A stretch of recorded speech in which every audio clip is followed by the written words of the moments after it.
Welcome back to rheumatoidsolutions.com. I've got another guest today to inspire us all on how she has been able to manage her inflammatory symptoms with rheumatoid arthritis by following the Paddison Program. And she has so much more to share than just rheumatoid arthritis management. She's been through a tremendous amount, having been diagnosed with breast cancer, and we're going to cover the journey that she's had with that as well. Jennifer, she's originally from Scotland, now living just north of Brisbane here in Australia, but you'll pick up that her accent is still strong, healthy, and thriving. Jennifer, welcome. Thanks for joining us today. Thank you for having me. Now, you said you've never done anything like this in your life, so we will forgive you if you stumble, stutter, go fuzzy on the screen or whatever.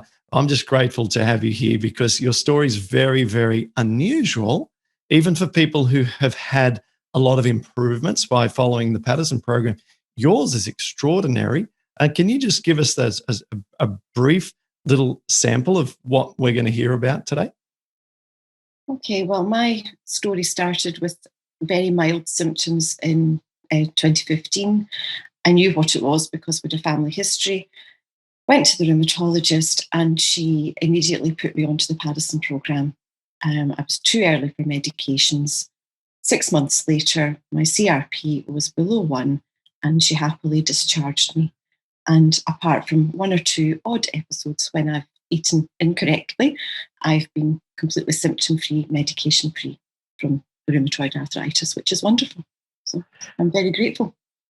Yeah, that is truly, as I said a moment ago, very extraordinary. And whilst we do get some people come to our program and say, hey, I was just diagnosed, I never want to go on medications. If I go on your program, can I be off drugs forever? The answer is mostly, look, you can try, but you're probably going to have a better outcome long term if you follow the path that I took necessarily, and also so many others have taken, which is to do some drugs in parallel, something that's non-counterproductive, like a methotrexate, sulfasalazine, something like this. And then if your symptoms are well controlled at that level, and then your rheumatologist and you agree that everything's on track, you can slowly taper the medications with time if all the indicators are good. And then occasionally someone comes along like yourself and pulls off the 3-point shot and just manages to avoid needing any other interventions, whether it be like heavy supplementation or medications or whatever. And so in that sense, your story is very unusual, tremendous, and wonderful. We will talk about the rheumatoid side of things, but let's also go deep into your challenges with your breast cancer today as well. And so I'm now thinking, where should we go with this? I think, what about first of all, let's talk about your rheumatoid symptoms that you had before you saw the rheumatologist. I mean, you said they were mild. Where were you affected the most? Hands and feet. Waking up in the morning with swelling and a bit of discomfort. Over 2 or 3 weeks, it spread up to my elbows, were also affected. But by the time I'd showered and finished breakfast, things had calmed down. But there was a strong family history, so I knew what it was, and I didn't want it. So I went straight to the doctor and asked for a referral because if treatment was necessary, I wanted to get it started. Yeah. And you've written to me some really, really wonderful, lengthy notes here before our call so that I was well prepared. And you said that you were very happy to go on whatever medications that were recommended. That's correct, right? Yes, I was. I mean, I'm not a medication kind of person. I have literally thrown out paracetamol from my cupboard because it was past its expiration date. I've been very lucky. I've been very healthy all my life. But if I needed medications for RA, I would have taken them because I didn't want the disease. But she said I wasn't quite ready for medication. Symptoms weren't bad enough. And she just wrote down your website address, pushed it across the desk and said, try this diet, see how you go. So What has she since said when you've returned and you were doing so well? Has she was she quite chuffed and happy with your results? And was she also chuffed that she'd made the recommendation? Yes, I think she was. I went back and she examined me again and she said, well, everything looks great. That's fantastic.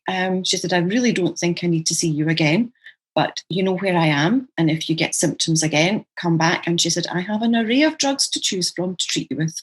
So, Yes, yes, yes. Okay. All right. Great. And did you want to share the rheumatologist who it is? Dr. Laurel Young in Doc- Redcliffe. Just Dr. Young in Redcliffe. Okay. Because everyone's always looking for a rheumatologist who's happy to work alongside the medicine approach and who understands that there is a way that we can get a lot of improvements in parallel. So Dr. Young in Redcliffe, okay, we'll add them to our preferred, not preferred supplier, preferred practitioner list inside our support group, and I'll also add her clinic to the notes of this episode over at rheumatoidsolutions.com. Okay, so you've gone away and you've looked at what she's recommended, and you must have thought, what? I have to give up meat, dairy, oils? Is this how things played out? Yeah. Well, I mean, I just read it and I took it all in. I have always, I was an omnivore, but I did try to eat healthily. I've always been a home cook, not a junk food person. I had my vegetarian moment when I was a student. So it was, well, it's worth a go. And I knew the medications didn't have great side effects, so I was absolutely up for it. I saw her just before Christmas, and I have to say, I did eat my Christmas dinner normally, and started it just after Christmas, and I really was pretty dedicated. I had to speed up the very early stages a little bit because I was borderline underweight and I just couldn't get enough calories. So I think I did 2 days of week 1, 2 days of week 2, and then went on to week 3. And then I stayed at week 3 until week 3 should have ended.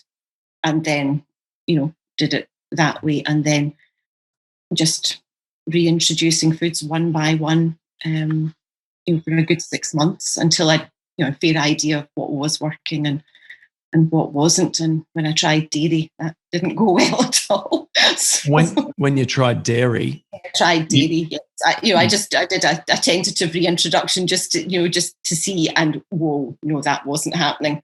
Okay, that's fine. So you got a clear and obvious reaction when you tried to do something wasn't recommended. Yes. Okay, that's good, isn't it? It's good. Your body's saying no. You're your own experiment, aren't you? You are. That's right. The guidelines are merely suggestions, but we have to work within those suggestions that are based on science and anecdotal feedback from a lot of experience, a lot of people's experience, collective experience. But yeah, it's very individual. So dairy, however, is pretty clear on that one. So you were playing with fire there. Has there been any other foods that are more unpredictable, like carrots, for example, or for me, bananas? I've never fully trusted bananas. So, are there any foods that are considered healthy but you don't agree with? Not really. If I stick to whole food plant based, I can eat within that, no problem. Oil, definitely a bit iffy. But if I do stick strictly to the whole food plant based, I seem to be able to eat any fruit, vegetables, and grains. It's great. I definitely don't have an issue with gluten. I'm fine with that. So I do well. I have a really good range of food, and I make a big effort to eat variety.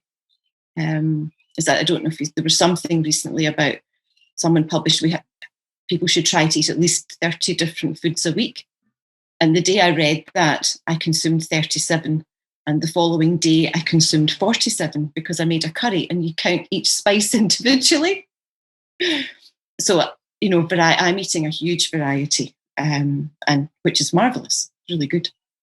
Yeah, this has been a push in recent sort of 12 to 18 months after Dr. B published his fiber fueled book, which became a huge sort of vegan Bible. And his emphasis is on diversity of plants and the way that that can create diversity of the microbiome, and how the more diverse our microbiome, the better our health. Now, that's been known for decades, but that was sort of the main niche or niche of his book is let's go for diversity because we know that that helps our health, and eat lots of variety. And so, no one's really confronted me with this or asked this question, but I'm going to sort of go there because it's something that's relevant to our program. We start out with a small number of foods. Okay, so there might only be in the baseline set of foods, there might only be a dozen, 15 or something. If you include the little ones like garlic and onion, and then we've got some miso, and if you count lots of the little detail, then yeah, there might only be a dozen or so. So, despite it being nutritionally complete in the right quantity, if you eat enough of the enough, then you can meet all of your nutritional requirements. The diversity could be argued and say, hey, there's not enough diversity of foods. Well, we aren't the average healthy person who's just looking to increase our microbiome. We've got often chronic inflammatory state. So there's priorities here. And our first priority, let's really bring down the inflammation. Let's develop a connection with the food and inflammation and that relationship on our individual level. And then, yeah, we then start to introduce foods. And of course, the reintroduction guide, I haven't counted the number of foods on there, but there's a lot. I mean, there's probably 60, 70 foods there to work his way through and reintroduce. So we get the diversity as sort of stage 3 or 4, and we work towards that. And if someone's, was wondering about that, then that's how it all fits in piece of the puzzle. So I do think that getting the inflammation down, getting control and confidence first, and then increase our diversity second. So have you had, and I know the answer to this, but I want you to share, have you had any reactions to, eating out foods that are non-compliant and so forth, so that we can see that you are human and that you do have rheumatoid arthritis and that you are reactionary to things other than the dairy in the initial stages? Yes, I have had an odd reaction when a barista has given me cow's milk instead of almond milk. That has happened once or twice in busy cafes, and I've been too busy chatting to a friend to notice. About an hour later, I'll get tingles and twinges in the left foot, which sometimes will only last maybe 5 or 10 minutes and it fades, but it's just that little reminder. And then I have just had a bigger reaction at the weekend, going out for dinner, and I'm honestly not very sure exactly what was in it that disagreed with me, but something did.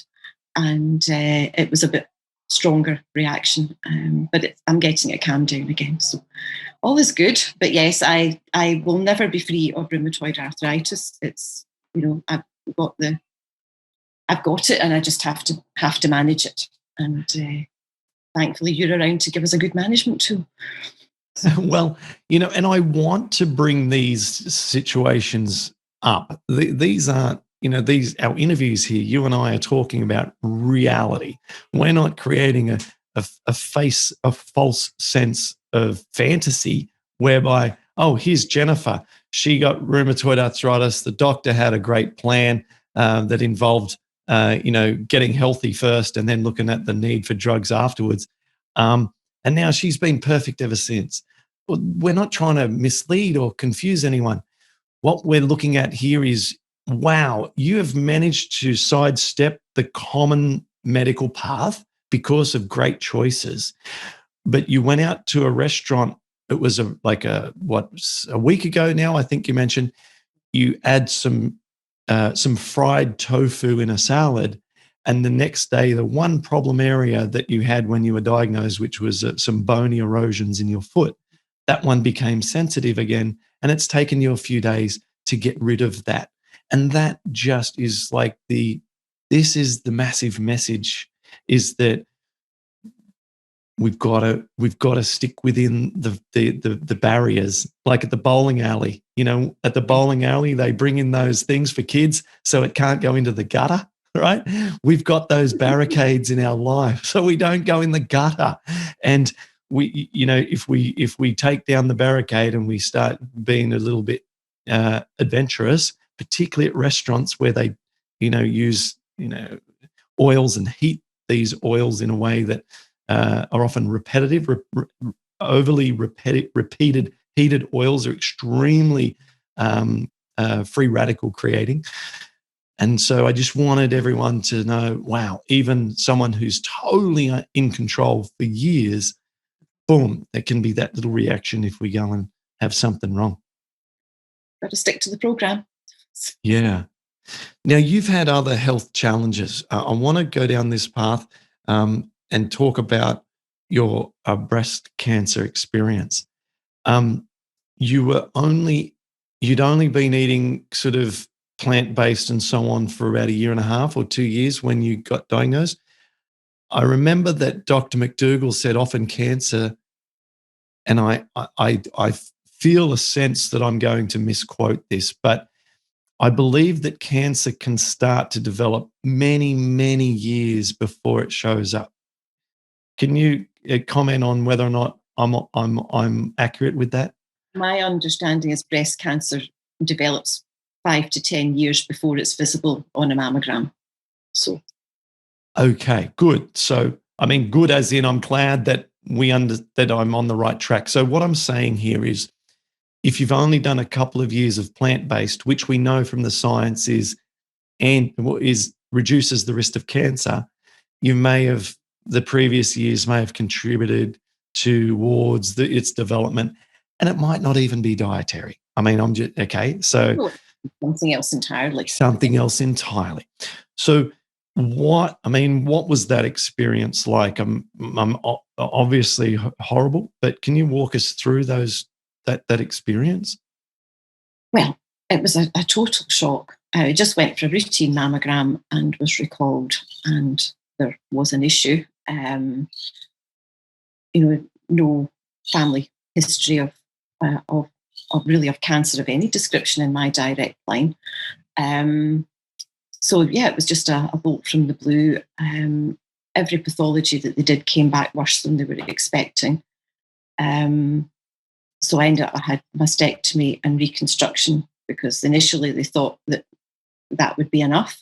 But at the mastectomy, they take away some lymph nodes in your axilla to check, and they were affected also. So they had to go back and take away all the lymph nodes, and 29 out of 30 of them were affected, most of them locally invasive. So it wasn't good. I knew it wasn't good. And then I had to have chemotherapy and radiotherapy after that.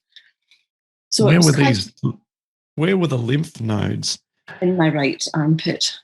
Okay, so the discovery was in the breast, but then it was discovered afterwards that armpit also had the cancer activity, and so it became a systemic situation, not a local situation. I think they categorize it as stage 3. So right, okay, and what was the sort of side effects of the therapies that you went through? Well, it's surgery. I'm left with lymphedema in my right arm because all the lymph nodes were removed, so the lymph doesn't flow out of the arm very well now. So that's an ongoing issue, and some nerve damage generally, and then chemotherapy. The main problem with that was fatigue. I had very severe fatigue with the chemotherapy. And then radiotherapy, that has an effect on your skin. It burns your skin. So that takes a bit of recovery as well. And I had to have a couple of other drugs which may have been contributing to the fatigue. And I'm still on an anti-estrogen medication, which I seem to be tolerating really well, actually. But the fatigue is ongoing. I just haven't got over that. Apparently, about 5% of people who have chemotherapy just don't pick up afterwards, and I seem to be in that category, unfortunately. But I'm comfortable, and I just live very quietly, and I'm here, which is the most important thing. Yeah, that's right. I mean, that alone is an achievement, right? You were given some statistics by the oncologist, right, about your chances of survival. What were those statistics? Yeah, I had to pin her down. She didn't want to tell me, but she eventually said no, I had a 30% chance of surviving 5 years. So wasn't very optimistic. But that was 4 years ago. So and I just had my annual review, and touch wood quick, everything seemed to be good. So Yeah, um, yeah, yeah, just jogging along. yeah. And further to that, on top of all that you've been through and all those treatments and the challenges that your body has endured, and all of the fatigue, which doesn't lend itself well to remaining physically fit, all of these challenges. And what was your recent C reactive protein when you had it done for your rheumatoid arthritis? Last measurement was less than zero point 0.4 milligrams per litre, which Less I than, was stunned at because I didn't even realise that they measured as low as that. I thought if it was below 1, that was as low as they would measure. So I'm just amazed. Um, and all through my treatment, my CRP has never been above 1. And the mm, only occasion it equaled 1, I actually had an active infection at the time. So I was kind of blaming the infection for, yeah. for raising it slightly. So, I mean, that's just marvelous for my body to have been under all that stress, and yet no inflammation, or absolutely minimal inflammation anywhere. Incredible. It is incredible. And this is, we just pause for a moment and say, hang on a sec, look at what your body has been able to sustain and look at the outcome. Again, I can't emphasize enough rheumatoid arthritis. You had symptoms, as you said, fingers and feet into the elbow. And then doctor says, go do healthy lifestyle first. You've gone and done it. You've remained symptom free for years with with, as you put it, the ironic or whatever word you used, that just the other week you went out for a rare restaurant meal and felt a reaction in your foot, just in one place, just for a few days, to remind you that you still had it, because otherwise you're so symptom free. And despite all of the you've been through with your chemotherapy and treatments and stuff, you've just come back with your best C reactive protein ever. So it is really amazing, Jennifer. It's just, I was just stunned. I just couldn't, yeah, just, where did that come from? And it was wonderful. I just, yeah, just, Mm. So where do we go from here? If we're Jennifer and we're feeling like we've got our best CRP ever, um, we're 4 out of 5 years, and we'll get to five, obviously, out of the danger zone for the more of the danger zone for having a reoccurrence. What do you do now? What does life look like for you now? well, I would just keep going, and hopefully the fatigue will lift a bit more. That's the thing. I mean, the trend has been better, but the pace is glacial. That's the thing.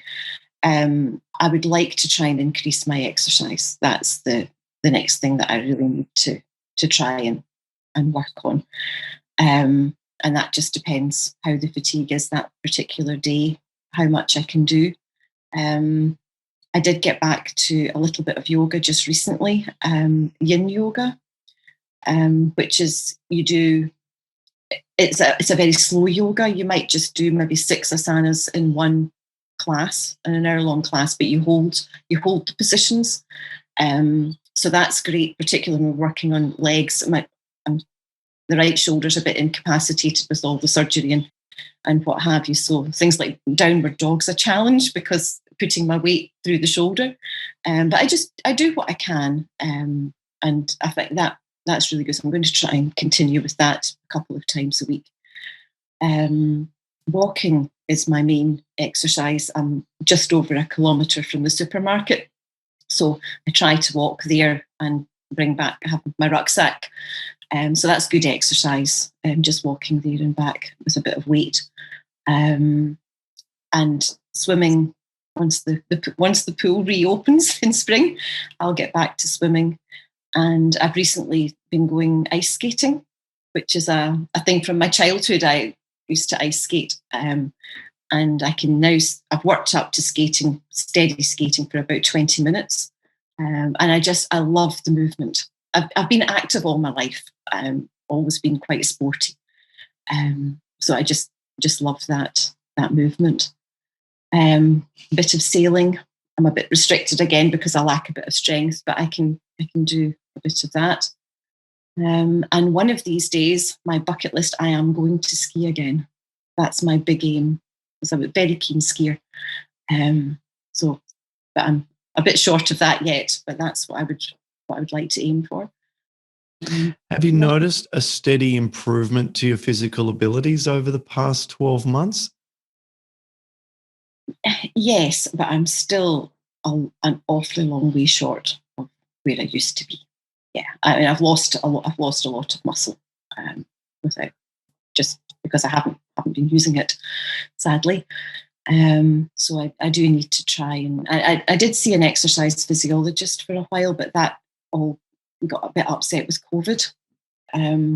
So I couldn't really go to the gym, and we tried some like Zoom classes, but the last class we did, it was a bad day, and all they could do was breathing exercises.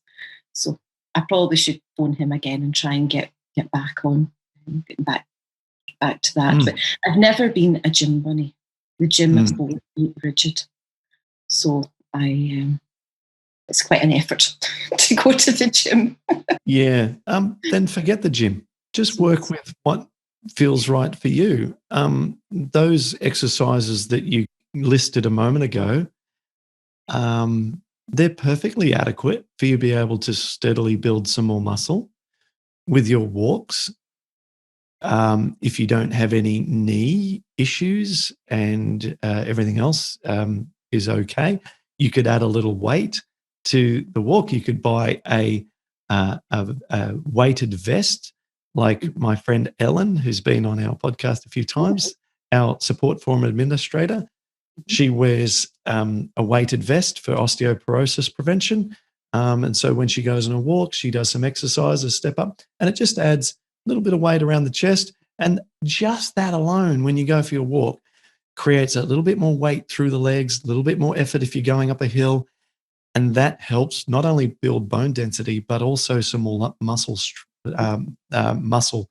density through the legs. So just a simple little tweak like that, and you can add 1 kilogram or so of muscle over a couple of months ahead. Little things. If you go to sit down to go to the bathroom, before you allow yourself to go, just do 2 or 3 little squats and then go. And it's like my rule. Every time you go to sit down, do 3 squats and then you're allowed to go to the bathroom. Now, if you go to the bathroom, say 4 times a day at a minimum, just to number one, you're getting 12 squats in a day. That's not a bad thing. And then think, okay, I'm going to do 4 squats before I go to the bathroom, unless you have the runs where you better go and then do the squats. So these little things, if you can work them into your day, you don't need to think about the gym ever again. You just need to work into your lifestyle things that are going to ask a little bit more of your muscles.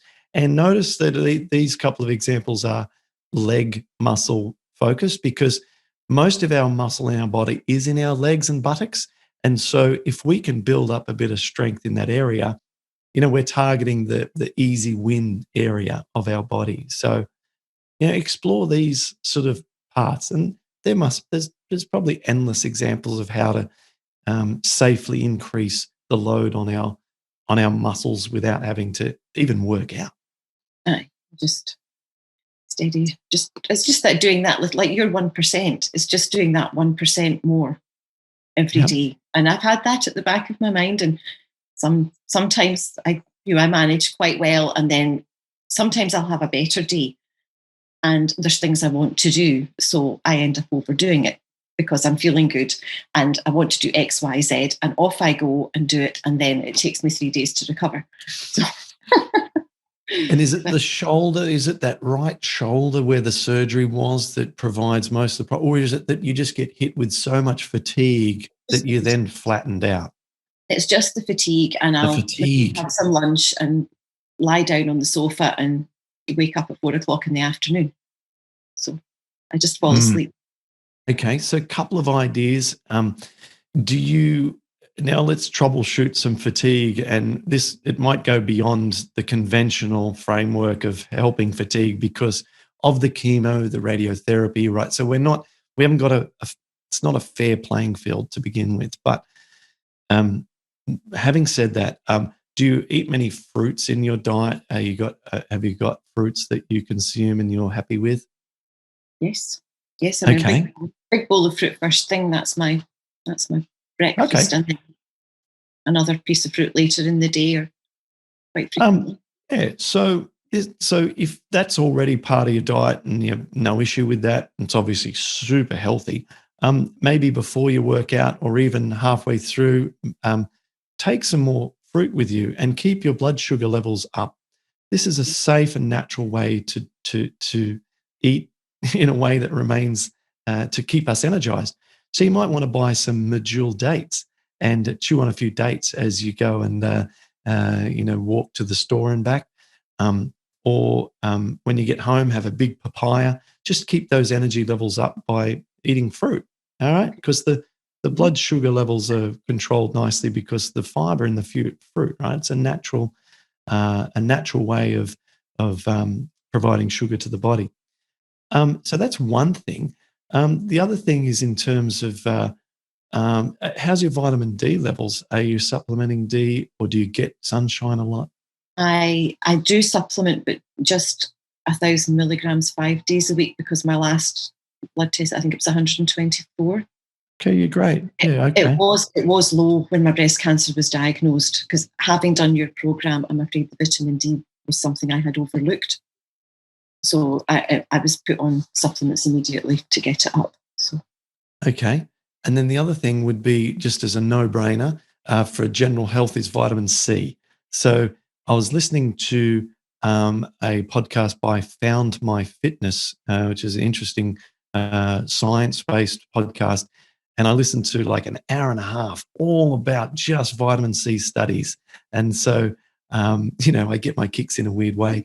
But in an hour and a half of nothing but vitamin C research, and one thing that stood out to me is that you need to take vitamin C throughout the day, not all in one dose. The body can only assimilate about 3 to 4 grams of vitamin C at a time, and the rest just becomes waste.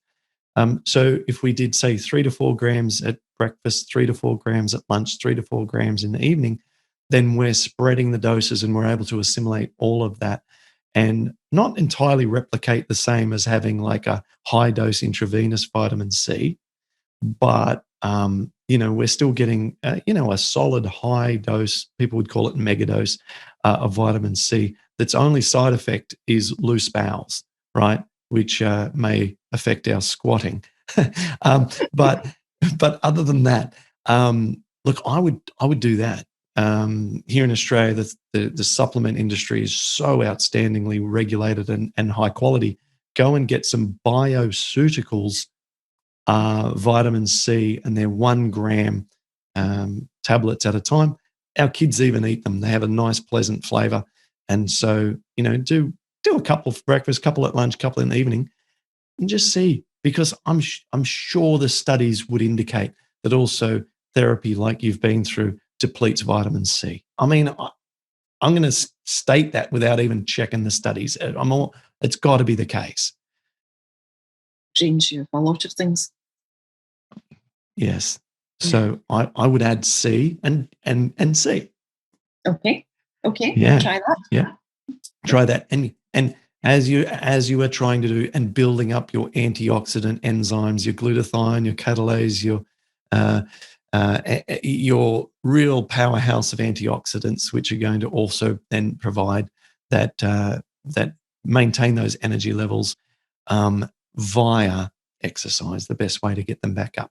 So obviously your doctor would have given you guidelines about how aggressive you can be with your exercise. And what I mean by that is it okay to say, for instance, try and get your heart rate up a little bit and walk a bit quicker some days?